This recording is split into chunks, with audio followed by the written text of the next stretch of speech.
Marlène et Jean-Claude sommes très heureux de te présenter une émission très spéciale afin de comprendre les faits d'actualité. Merci pour ta fidélité. Merci de nous recevoir une fois de plus pour cette nouvelle série. Le thème c'est la mort. Qu'est-ce que la mort? Pourquoi les hommes meurent-ils? Y a-t-il une vie après la mort? Nous aborderons à la lumière de la parole de Dieu ce sujet fort intéressant. Je voudrais t'inviter à mettre de côté tout ce que tu as reçu comme information sur la mort et à ne pas chercher à justifier l'enseignement reçu de tes parents. En effet, aux Antilles, il m'est arrivé d'entendre des gens dire « Mes parents m'ont mis là, je reste là ». Mais ces mêmes personnes suivent l'évolution de la technologie. Lors du retour de Jésus, elles n'auront aucune excuse. Maintenant, si toi, tu veux connaître la vérité, je t'invite à rester avec nous parce que cette série, nous avons 32 études. J'aurais pu faire d'autres, mais puisqu'il y a d'autres thèmes, je me suis arrêté à 32. Néanmoins, si tu as des questions, tu connais déjà le numéro de téléphone. J'ose espérer que tu as ta Bible ouverte, de quoi écrire ton cahier de 300 pages. Notre thème pour aujourd'hui, c'est le menteur. Le menteur. Si aujourd'hui il y a tant de perception, compréhension, c'est parce qu'il y a un menteur. Nos références sont Genèse 2, versets 15 à 17. Genèse 2, versets 15 à 17. Et Genèse 3, versets 1 à 4. Genèse 3, les versets 1 à 4. Au risque de me répéter, je t'invite, après avoir écouté, si tu as la possibilité d'enregistrer, écoute une seconde fois. Il suffit d'aller sur le lien « Quelle est la réponse ?» un point d'interrogation, le chiffre 2. Et tu vas sur le lien, tu écoutes une fois. Avant d'écouter, tu pries. Tu écoutes une deuxième fois, une troisième fois. Et chaque fois, tu dis « Seigneur, parle-moi toi-même. » Et la vérité restera en toi. Avant d'aborder notre thème, le menteur, prions. Notre Seigneur et notre Dieu, merci pour la parole. Merci pour l'assurance que le Saint-Esprit nous conduit dans toute la vérité. De nous aider, Seigneur, à nous accrocher non pas à la tradition, mais à la parole. Fais-nous cette grâce, nous t'en prions, au nom de Jésus et pour ta gloire éternelle. Amen. Dieu créa le monde en 6 jours, et conformément à ce que déclare Genèse 2, versets 1 à 3, Dieu s'est reposé le 7e jour, le dernier jour de la semaine. Le dernier jour de la semaine, c'est l'équivalent du jour de la naissance. Personnellement, je suis né un 27 août. C'est la date anniversaire de Jean-Claude. Les jours changent, d'accord? Puisqu'il y a des jours, des années, tu as 365 jours, d'autres 366. Et je pense à celles et ceux qui sont nés le 29 février. Ces personnes ont rarement l'occasion de célébrer leur anniversaire. Mais juste avant que Dieu achève et se repose le septième jour, il a fait une déclaration que nous trouvons dans le livre de Genèse, chapitre 2, les versets 15 à 17.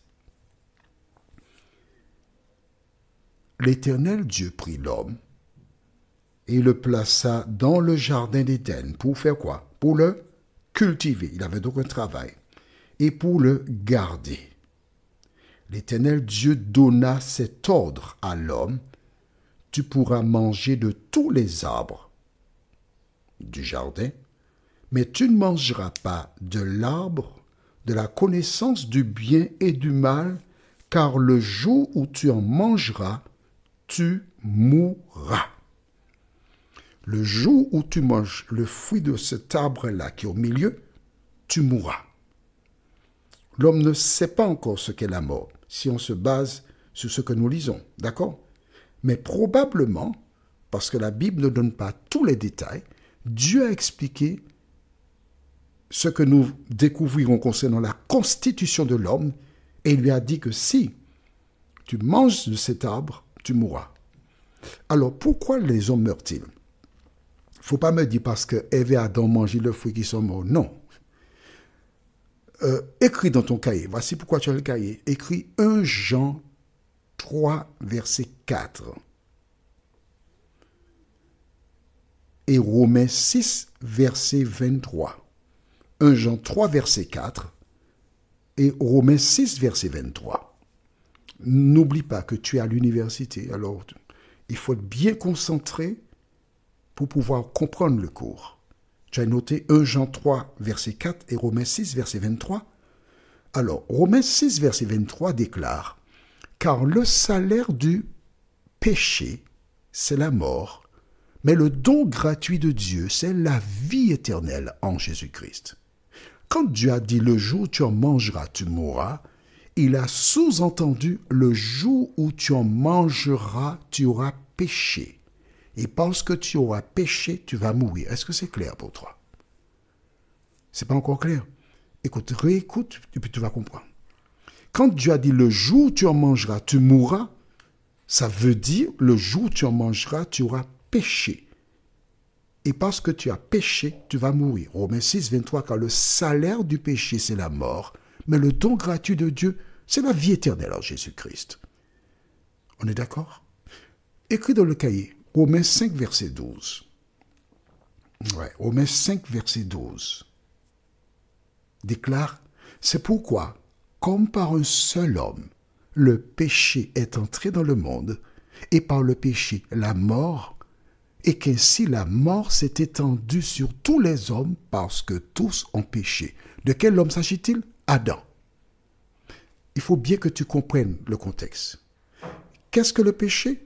Tu as déjà noté la référence. 1 Jean 3, verset 4 déclare « Quiconque pêche transgresse la loi, et le péché est la transgression de la loi. » Oui, il y a beaucoup de lois. Je sais. Attends, calme-toi. Tu veux comprendre? Mais si, mais je vais t'expliquer. Écris dans le cahier, Jacques chapitre 2, verset 10 à 12. Jacques chapitre 2, verset 10 à 12. Jacques, c'est un livre du Nouveau Testament, vers la fin.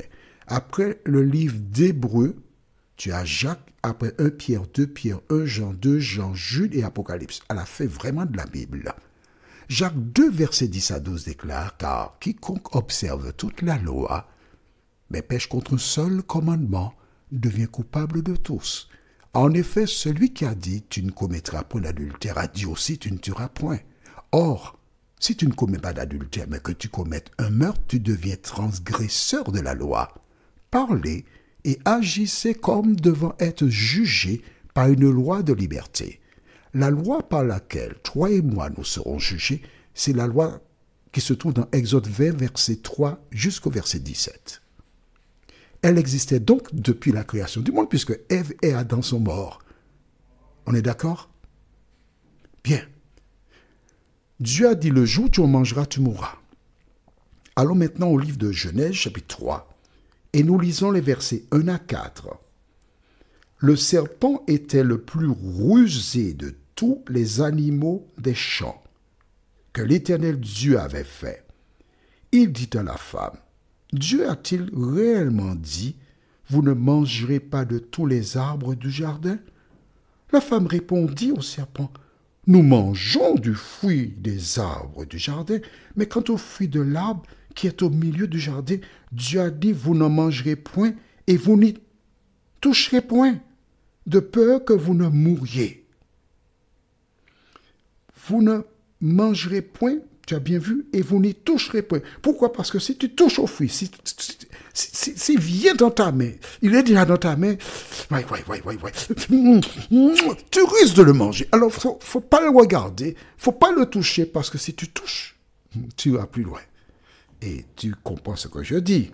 Si tu as plus de 18 ans, tu as très bien compris. À partir du moment que tu as touché, tu as commencé à escalader la montagne Pelée, tu vas arriver au cratère. Il ne faut pas toucher. D'accord? Que répond le diable à la déclaration d'Ève? Il rigole. Alors il dit quoi? Alors le serpent dit à la femme, vous ne mourrez point. Mais Dieu sait que le jour où vous en mangerez, vos yeux s'ouvriront et que vous serez comme des dieux, connaissant le bien et le mal. Voici Dieu qui dit, vous mourrez, et le diable qui dit, vous ne mourrez point. Au contraire, si vous mangez, vous serez comme Dieu. Vous ne mourrez point. Aujourd'hui, beaucoup de personnes se basent sur cette parole pour dire que l'homme ne meurt pas. Quand une personne meurt, on parle même de la réincarnation. On a vécu sous une forme, après on va exister sous une autre forme, etc., etc. Toutes les fois que Dieu dit quelque chose, le diable dit le contraire. Cette série te démontrera que le diable est un menteur. Prions. Notre Seigneur et notre Dieu, dès le jardin d'Éden, tu as clairement indiqué le jour où tu en mangeras, tu mourras. Quelle souffrance! Alors que j'ai visité le musée, le Petit Palais à Paris, j'ai vu une représentation d'Adam qui tient Abel dans ses bras morts, tandis qu'Ève est en train d'embrasser la représentation d'Abel. Et j'ai pris le temps pour regarder cette statue avec ses trois éléments. Et j'ai imaginé la souffrance d'Ève quand elle embrasse son fils Abel. Et elle pense que c'est à cause de son action que la mort est entrée dans le monde. Seigneur, nous sommes heureux de savoir que tu ne nous as pas livrés à nous-mêmes, mais tu as prévu un plan pour nous racheter. Cet esprit continue de nous éclairer, de nous conduire, nous t'en prions. Au nom de Jésus et pour ta gloire éternelle. Amen. Que l'Éternel continue de t'instruire et il me tarde de te retrouver. Nous sommes parvenus au terme de notre réflexion. Si d'aventure tu as une question, il te suffit d'envoyer un message par le biais de WhatsApp au numéro suivant, plus 596 696 88 93 93. Et alors Jean-Claude, moi, je me ferai un réel plaisir de répondre à ta question.